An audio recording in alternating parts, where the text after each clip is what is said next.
Hello friends, അപ്പോൾ U കെയിലെ മറ്റൊരു സ്ട്രഗിളിനെ കുറിച്ചൊന്ന് സംസാരിച്ചാലോ? അപ്പോൾ ഞങ്ങൾ ഇന്ന് സംസാരിക്കാൻ പോണത് യു കെയിൽ എങ്ങനെയാണ് പാഴ്സൽസ് നമ്മൾ റിട്ടേൺ ചെയ്യുക. ലൈക്ക് ആമസോണിൽ നിന്നോ ഷീനിൽ നിന്നോ എവിടെയെങ്കിലും വരുന്ന പാഴ്സൽ നമുക്ക് എങ്ങനെയാണ് റിട്ടേൺ ചെയ്യേണ്ടതെന്ന് പറഞ്ഞു തരാം. അപ്പോൾ ഇവിടെ എങ്ങനെയാണെന്ന് വെച്ചാൽ നമ്മുടെ വീട്ടിൽ വന്ന് അവർ കളക്ട് ചെയ്യില്ല. നമ്മൾ അടുത്ത എവിടെയെങ്കിലും ഒരു ലോക്കർ ഫെസിലിറ്റീസ് അവർ അവൈലബിൾ ചെയ്തിട്ടുണ്ടാവും.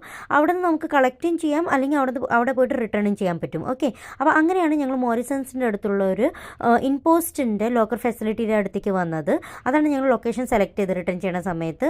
ഇത് കൂടാണ്ട് ഇതാണ് ഒരു QR കോഡ് നമുക്ക് ഒരു ഷീൻ പ്രൊവൈഡ് ചെയ്യുന്നതാണ്. അത് പ്രിൻ്റ് എടുത്തിട്ട് നമ്മുടെ പാർസലിൽ ഒട്ടിച്ചിട്ട് വേണം അതിവിടെ സ്കാൻ ചെയ്യാനായിട്ട്. ഇനി അഥവാ അത് സ്കാൻ ആയില്ലെങ്കിൽ നമ്മൾ മാനുവലി അത് എൻ്റർ ചെയ്ത് കൊടുക്കുക കേട്ടോ. പിന്നെ അത് കഴിഞ്ഞിട്ട് നമുക്ക് നമ്മുടെ പാർസലിൻ്റെ സൈസ് ഒന്ന് സെലക്ട് ചെയ്ത് കൊടുക്കണം.